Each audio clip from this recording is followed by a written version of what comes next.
Ilara felt the finality of her situation not in the cold words of the lawyer, nor in the pitying glances of the townspeople, but in the weight of the key in her hand.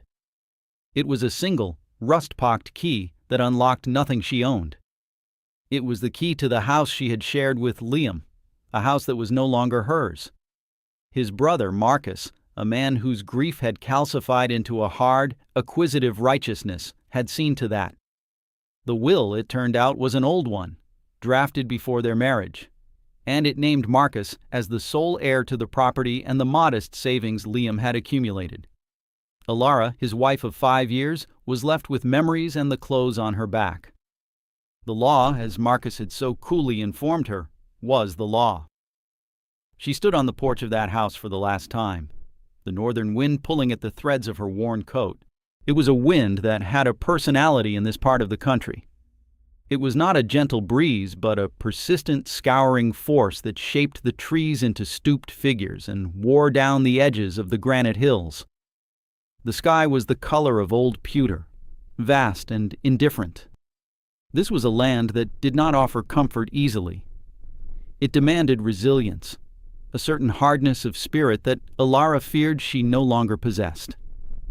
Grief had hollowed her out, leaving a fragile shell where a woman used to be. Marcus emerged from the house, his face set in the grim lines of a man performing an unpleasant but necessary duty. He did not meet her eyes. He looked past her, at the bleak horizon. He held out a folded piece of paper. It was a deed. "Liam bought this years ago," he said, his voice flat, devoid of sympathy. "A fool's purchase. It's worthless. Nothing but rock and scrub. But it's in his name, and since it's not part of the main estate, the lawyer says, well, it's yours, if you want it." The offer was an insult wrapped in a thin veneer of legality, a final twist of the knife. He was not giving her a gift. He was burdening her with a piece of uselessness, a monument to his brother's poor judgment. She took the paper. Her fingers were numb with cold, and the stiff parchment felt alien. The Boneyard, the locals called it. An acre of land 5 miles out of town, a place where the soil was so thin it was said the stones grew up from the ground like skeletal fingers. It was a place you pointed to when telling stories about hardship.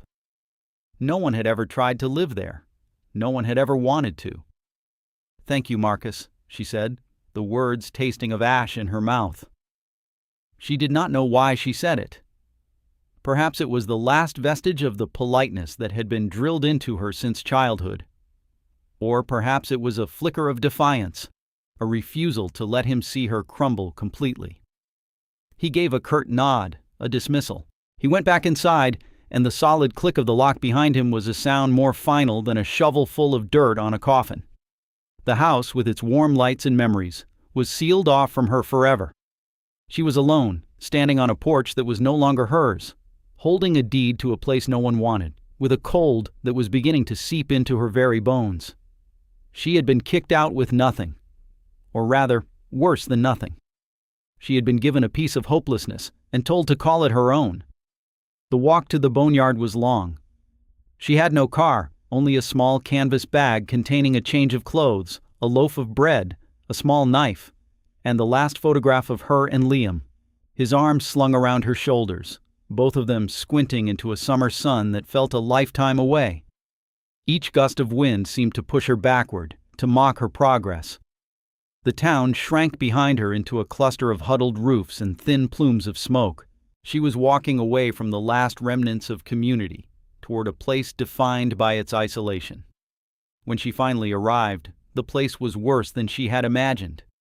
It was not a field of stones. It was a landscape of them. Great slabs of granite pushed up from the earth like the backs of sleeping giants. The wind was relentless here, finding no purchase for trees taller than a man's height, which grew twisted and bent, their branches permanently swept to one side. The ground was a thin carpet of moss and lichen over solid rock. It was a place of profound silence, broken only by the ceaseless moan of the wind. Worthless. Marcus was right. She walked the perimeter of her acre, the deed clutched in her hand. It felt like a survey of her own despair. There was nowhere to build, nothing to grow. The land was an open declaration of its own infertility. As dusk began to bleed across the gray sky, the temperature dropped sharply. A shiver racked her body, a deep primal tremor of fear. She had nowhere to go. The town and its cold comfort were miles away, and her pride, a stubborn, foolish thing, would not let her go back and beg. She would have to spend the night here. But where? She sought shelter from the wind, her one true enemy at that moment. She found herself drawn to the largest of the granite outcroppings, a massive whale-backed slab of stone that dominated the center of the plot. On its leeward side, the wind's howl softened to a murmur. The air was still, almost unnaturally so. She pressed her hand against the rock. To her surprise, it was not cold. It held a faint residual warmth, a memory of the day's meager sunlight. It was a small thing, a tiny discrepancy in a world of overwhelming hostility, but it caught her attention. As her eyes adjusted to the fading light, she noticed something else. A line. A dark, thin crack running vertically down the face of the rock, almost perfectly straight, disappearing into a thicket of hardy, low-lying shrubs. It looked less like a natural fissure and more like a deliberate cut, though that was impossible. Curiosity, an emotion she thought had died with Liam, stirred within her. She pushed aside the scratchy branches. The crack was wider than it first appeared, wide enough for her to squeeze her hand into. She felt not solid rock, but empty space. And from that space she felt a slow, steady exhalation of air. It was not warm, but it was not the biting cold of the wind. It was cool, still, and smelled of deep earth and damp stone. A memory surfaced, unbidden. Her grandmother, a woman of the old country, sitting by a fire, her hands busy with mending. She was telling stories not of fairies and goblins, but of the old ways. "The earth has a slow breath," she had said, her voice a low hum. "In winter it breathes out warmth. In summer it breathes out cool. The wise ones knew how to live in the earth's pockets, not on its skin. They were safe from the wind's teeth and the sun's hammer." It had been a child's story, a piece of folklore. But here, in this desperate moment, it felt like a revelation. Alara pulled her hand back and stared at the dark line in the rock. The world saw a barren, useless plot of land. Marcus saw a final, cruel joke. But what if they were all wrong? What if the value of this place was not on its surface, but within it? The thought was absurd, a fantasy born of desperation. To dig into the rock? To live in a cave like some primitive creature? The town would call her mad. They already pitied her. This would turn them to outright mockery. And yet, the wind howled beyond the shelter of the great stone, a promise of the brutal winter to come. She had no money, no home, no one. The conventional world had cast her out. So what did she have to lose by abandoning its conventions? The plan that began to form in her mind was not a product of logic or careful consideration. It was an instinct, a spark of animal cunning ignited in the face of annihilation. She would not build on this land. She would build into it. She would follow that crack, excavate that hidden space, and make a home not on the earth's skin, but in its pocket. She would become the Stone Woman. The next day she walked back into town. The journey felt different. She was no longer a victim drifting toward her fate. She was a woman with a purpose, however insane that purpose might seem. Her destination was the hardware store owned by Arthur Croft, a man as weathered and practical as the landscape itself. He was a decent man, but not a sentimental one. He looked up from his counter as she entered, his expression a mixture of surprise and pity. "Alara," he said, his voice a low rumble.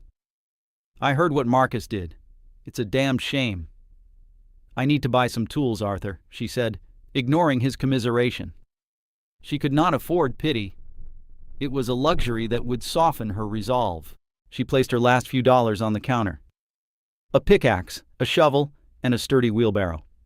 The cheapest you have." Arthur's eyebrows rose. He looked at the meager pile of money, then back at her. "What for? You're not thinking of trying to farm that boneyard plot, are you? You'll break your tools and your heart before you break that ground." "I'm not farming," she said simply. He leaned on the counter, his gaze searching her face. "Then what?" "There's nothing out there but wind and rock." "I have a plan," she said. The words sounded thin even to her own ears. He sighed, a long, weary sound, the sound of a man who had seen too many hopefuls broken by the harsh realities of this land. He did not argue further. He took her money and led her to the back of the store, where the second-hand tools were kept. He found her a pickaxe with a slightly splintered handle, a shovel whose edge was worn into a slight frown, and a wheelbarrow with a squeaky, lopsided wheel. He took a file from his pocket and spent a few minutes sharpening the shovel's edge. It was a small, unspoken act of kindness. "You'll freeze out there come winter, Ilara," he said quietly as she prepared to leave, pushing the wobbly wheelbarrow ahead of her. "There's no shame in asking for help. The church has a fund." "I'll be fine, Arthur," she replied, her voice firmer than she felt. "Thank you for the tools." The journey back was a struggle. The wheelbarrow, loaded with the heavy tools, seemed to have a mind of its own, its single wheel catching on every rock and rut. By the time she reached her acre of stone, her muscles ached and her hands were raw. The work had begun before she had even struck the first blow. She started at the fissure. First, she had to clear the dense, thorny shrubs that guarded the entrance. It took hours of methodical work with her knife and bare hands, her skin crisscrossed with scratches. When the rock face was finally clear, she took up the pickaxe. It felt heavy and clumsy in her hands. She swung it at the loose scree and soil packed into the opening of the crack. The first impact sent a jarring shock up her arms. The sound was pathetic, a dull thud that the wind immediately snatched away. For days, this was her life. Rise with the meager dawn, work until her body screamed for rest, and sleep huddled in a small tent she had fashioned from a tarp, wrapped in every piece of clothing she owned. Her world shrank to the small space in front of the rock. Her companions were the ache in her back, the blisters on her hands that broke and bled and hardened into calluses, and the slow, almost imperceptible progress she made. Each shovelful of dirt, each rock pried loose, was a victory. The wheelbarrow squeaked its protest with every load she trundled away to dump at the edge of the property. The opening grew. What had been a crack became a narrow gap, then a small opening she could crawl into. The inside was not a vast cavern, but a tight, compressed space, a geological fault line filled over millennia with soil and broken rock. It was a natural weakness in the heart of the stone, waiting to be cleared. The air inside was still and cool, the smell of damp earth a constant presence. She was not just digging a hole, she was uncovering something that was already there. She was an archaeologist of her own survival. News of her strange project trickled back to town. The children who sometimes dared each other to go near the boneyard would watch her from a distance, a small solitary figure swinging a pickaxe against a wall of stone, and run back with stories. They called her the Mole Woman. The name stuck. The adults would talk about her over coffee at the diner or over beers at the tavern. The consensus was that grief had unhinged her. It was a tragedy, they said, shaking their heads. That poor woman, living in a hole in the ground. Marcus heard the rumors, and one afternoon, his truck rattled up the path to her land. He got out and stood with his hands on his hips, surveying her work. She was covered in dirt, her hair matted with sweat, her face smudged with grime. She paused, leaning on her shovel, and watched him approach. "What in God's name do you think you're doing?" he demanded, his voice thick with disgust. He gestured at the growing pile of rock and dirt, the dark opening in the granite. Liam is barely cold in the ground, and you're out here, doing this, living like an animal. You're a disgrace to his memory. Alara looked at him, at his clean clothes and his well-fed face. She felt a surge of cold anger that burned away her exhaustion. His memory lives with me, Marcus, she said, her voice low and steady. Not in the house you took, not in the money you kept. Here, with me. This is my land now. You have no business here. His face flushed with anger. This is madness. You'll die out here. When the first snow comes, they'll find you frozen in your own little grave. Is that what you want? To embarrass our family even in death? I won't freeze, she said. It was a statement of faith, not of fact. She had no proof, only the persistent coolness of the cavern and her grandmother's words echoing in her mind. He stared at her for a long moment, as if seeing for the first time that her grief had not broken her, but forged her into something hard and unyielding, something akin to the rock she was carving. He shook his head, a gesture of finality. Fine, die out here. Don't come crawling to me when you're starving. He turned, climbed back into his truck, and drove away, leaving a cloud of dust that settled slowly over her and her work. The confrontation, instead of discouraging her, hardened her resolve. She was utterly alone now, and in that solitude, she found a strange and powerful freedom. As autumn deepened, the days grew shorter and the wind sharpened its teeth. The work became a race against time. She had cleared a space inside the rock that was about 10 feet deep and 6 feet wide. The ceiling was a solid slab of granite, arching naturally overhead. The walls were rough, uneven stone. It was not a room, it was a wound in the rock. But it was shelter. She began the painstaking process of making it a home. She learned to mix a crude mortar from clay she found near a small spring, and used it to fill the smaller cracks in the walls, sealing out the drafts. She used flat stones she had excavated to build a low platform at the back, a place to sleep off the damp floor. Arthur from the hardware store became her only visitor. He started making the trip out once a week, ostensibly to bring her supplies she ordered. A bag of oats, some dried beans, lamp oil. But she knew he came out of a sense of worried curiosity. He would stand at the entrance of her stone shelter, shaking his head slowly. It's getting colder, Alara, he said one crisp October afternoon. The leaves of the stunted trees had turned a brief, brilliant yellow before being torn away by the wind. I know, she said, her breath fogging in the air. She was chiseling a small channel in the wall, a vent for a stove she planned to build. This place, it holds the chill, he observed, stepping just inside. It's like a root cellar. That's the point, Arthur, she explained, pausing her work.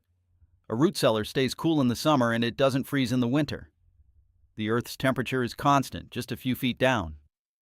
This rock is a massive insulator. The wind can't touch me in here. He listened, his brow furrowed. The logic was there, an old, forgotten kind of farmer's logic, but it flew in the face of everything he knew about modern construction. A house needed a proper foundation, thick wooden walls, insulation, a big furnace that burned cords of wood. Her plan seemed flimsy, a child's fantasy against the brutal reality of a northern winter. You'll need a fire, a big one, and you have no chimney, he pointed out, ever the pragmatist. I'm building a small stove, she said, pointing to a collection of flat stones and clay. A rocket stove. It burns small sticks efficiently. It produces very little smoke. I've vented it through that channel. She showed him the narrow passage she had painstakingly carved through a softer seam in the rock, leading to the outside. He examined her handiwork. It was crude, but it was clever. He ran his hand along the granite wall. It was cold to the touch, a deep, penetrating cold. He couldn't shake the feeling that she was entombing herself. I don't know, Alara, he said, his voice heavy with doubt. I just hope you know what you're doing. "So do I, Arthur," she whispered after he had gone. The first snowfall was light, a dusting of white that outlined the stark beauty of her stony acre. Inside her shelter, she lit a fire in her newly constructed stove for the first time. It drew perfectly. A small bundle of twigs and dry grass produced an astonishing amount of heat, which radiated from the stone and clay structure. The small space, which had been perpetually cool, began to warm up. It was not the oppressive, dry heat of a furnace, but a gentle, ambient warmth that seemed to emanate from the very walls. She sat on her sleeping platform, wrapped in a blanket, and watched the small flame dance. For the first time in months, she felt a flicker of something that resembled hope. But the real test was yet to come. In the second week of December, the forecasts began to speak in apocalyptic tones. A weather system of unprecedented size and ferocity was bearing down on them. They called it a once-in-a-century blizzard. The radio advised everyone to stock up on supplies, secure their homes, and prepare for extended power outages and life-threatening cold. The town bustled with frantic energy. People boarded up windows and bought the last of the canned goods and batteries. Arthur made one last trip out to see her, his face etched with genuine fear. The sky was a low, bruised purple, and the wind had a terrifying, high-pitched whine. Snow had begun to fall, not in gentle flakes, but in hard, stinging pellets. "Alara, you have to come back to town," he pleaded, his words nearly lost in the rising gale. "This is not a normal storm. They're saying it could be the worst in recorded history. People will die in this. You can't stay in this hole." He offered her a place in his storeroom, a spot on the floor, anything to get her out of the path of the storm. She stood at the entrance of her shelter, a small, stubborn figure against the vast, angry landscape. The wind tore at her, but inside, behind her, the air was still. A faint, warm glow emanated from the opening. "I'll be safer here than anywhere else, Arthur," she said, her voice calm and certain. "Thank you for your kindness, but I'm staying." He looked from her face to the dark interior of her shelter, and for a moment he seemed to be on the verge of dragging her out physically. But he saw the look in her eyes, not madness, but a profound and unshakable conviction. He sighed in defeat. "Then God help you, Alara." He turned and fought his way back to his truck, the snow already beginning to swirl around him, erasing his footprints almost as soon as he made them. She rolled a large, round stone she had prepared into the entrance, partially blocking it, leaving only a small gap for air. She retreated into the depths of her home. The world outside vanished. The roar of the wind became a distant, muted hum, the sound of a faraway ocean. The fury of the storm was an abstract concept. Here, in the heart of the stone, there was only stillness and the steady, gentle heat from her small stove. She ate a simple meal of oat porridge and settled onto her sleeping platform. Outside, the blizzard raged. Inside, she slept. For 2 days, the storm was a living entity. It screamed and clawed at the town. The wind, hitting speeds of over 80 miles per hour, peeled roofs from houses and shattered windows. The snow fell in a blinding horizontal torrent, piling into drifts that buried cars and blocked doorways. The power grid failed within the first few hours, plunging the town into a cold, primitive darkness. Families huddled together in their modern, well-built homes, which were rapidly losing the battle against the invasive cold. Their furnaces were useless, their stockpiles of firewood burning faster than they could have imagined. Marcus sat in his large, handsome house, Liam's house, and listened to it groan under the assault. A window in the living room had blown in, and he had struggled to board it up, the wind tearing the hammer from his numb fingers. The cold was a physical presence in the rooms, a creeping predator. He thought of Alara. He imagined her frozen solid in her foolish hole in the ground, a grim, self-satisfied part of him, thinking she had gotten what she deserved for her stubborn pride. But as his own teeth began to chatter uncontrollably, A sliver of doubt, cold as the air around him, entered his heart. Arthur's situation was even more dire. A massive drift had accumulated on the flat roof of his hardware store's extension, where his family lived. With a deafening crack, a central beam gave way, and the roof began to sag ominously, snow and icy water dripping into their living space. The temperature in the main room had dropped below freezing. His wife and 2 young children were wrapped in every blanket they owned, their faces pale with cold and fear. He knew they would not last another night in these conditions. His mind, frantic with desperation, kept returning to Alara. He remembered the calm look on her face, her quiet confidence. He remembered the stillness at the entrance of her shelter. It seemed impossible, a violation of the laws of nature. But what choice did he have? Staying here was a death sentence. He made a decision. He bundled his family in their warmest clothes. "We're leaving," he announced, his voice a hoarse croak. The journey was a nightmare. The 5-mile trip took them nearly 3 hours. They battled through waist-deep snow and a wind that felt like a solid wall of ice. Arthur navigated by memory and instinct, his body screaming in protest. He was driven by a single desperate image: the warm glow from Alara's stone shelter. When they finally stumbled onto her plot of land, it was almost unrecognizable. The landscape was a rolling sea of white, the familiar shapes of the rocks smoothed and buried. For a terrifying moment he thought he would not be able to find it, that it was buried completely. Then he saw it, a dark patch on the side of the great stone slab, a place where the snow had been melted away in a small semicircle around a partially blocked opening. A thin, almost invisible wisp of heat haze shimmered from the gap. He half carried, half dragged his wife and children to the entrance and shouted Alara's name, his voice raw. The stone was rolled aside from within. Alara stood there, silhouetted against a soft, warm light. She was wearing a simple woolen shirt, her face calm. She looked not like a survivor, but like someone who had been patiently waiting. She saw the state of his family, their faces blue with cold, their bodies trembling violently, and wasted no time on questions. "Get them inside," she said, her voice the calmest thing Arthur had heard in 2 days. The transition was staggering. The moment they crossed the threshold, the assault of the wind and cold ceased completely.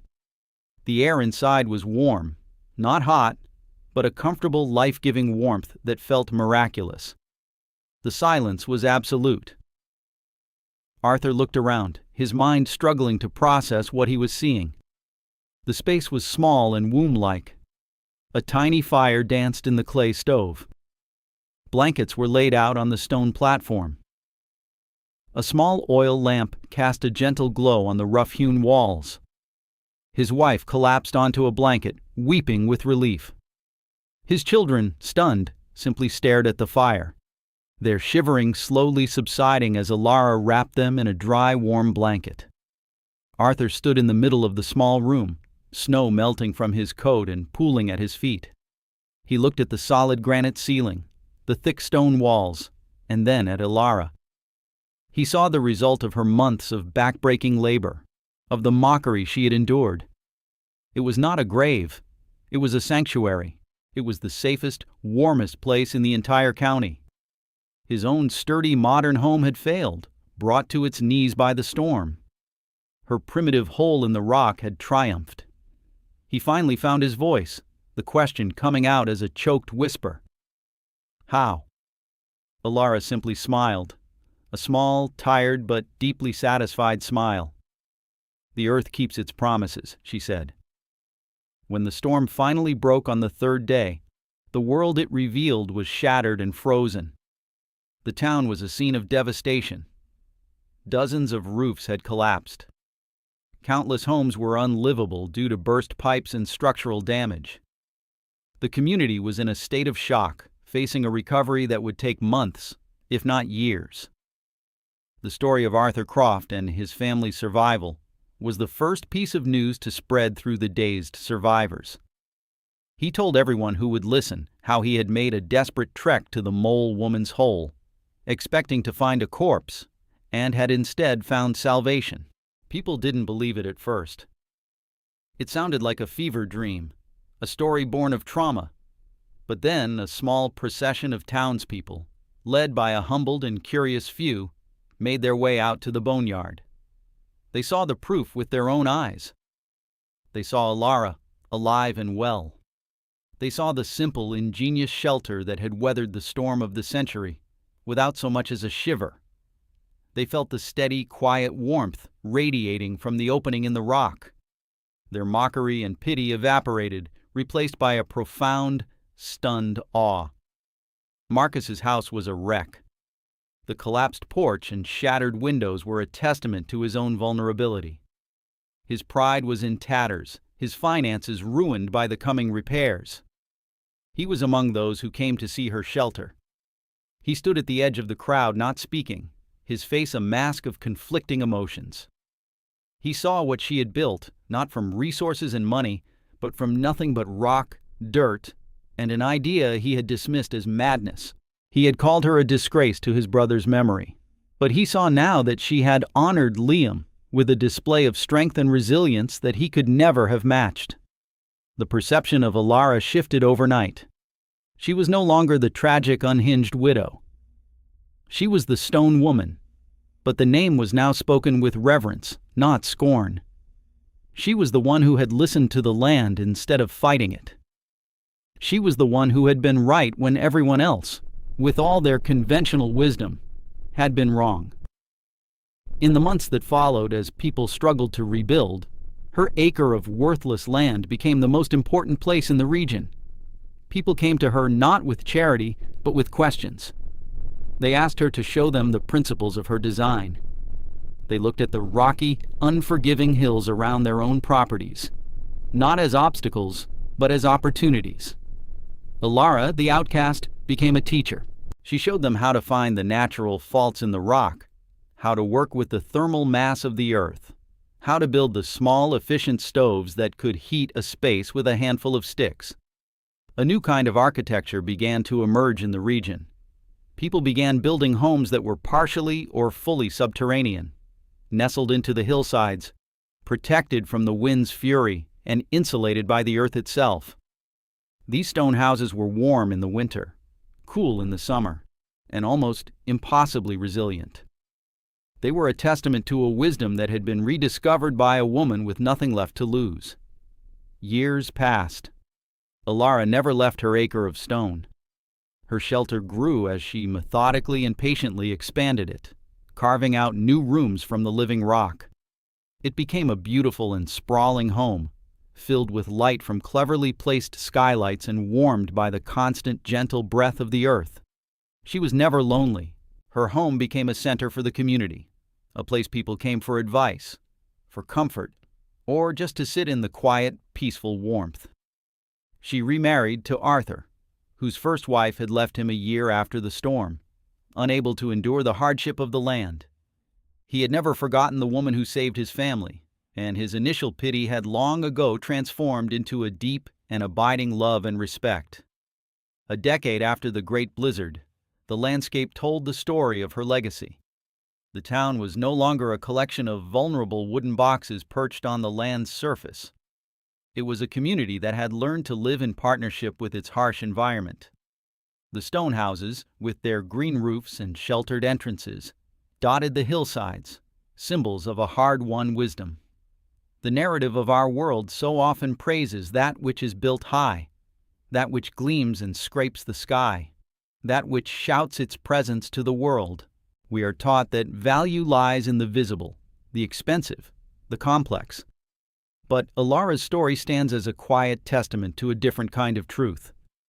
It suggests that sometimes the greatest strength is not found in fighting the elements, but in yielding to them wisely. That true security can be discovered by going down into the earth, into the quiet, into the places that have been dismissed as worthless. Her legacy was not written in steel and glass, but in the living stone of the hills. It was a reminder that the most profound innovations are sometimes not inventions at all, but acts of rediscovery, of listening to the forgotten whispers of the earth, and having the courage to trust that quiet knowledge, even when the rest of the world is shouting that you are a fool.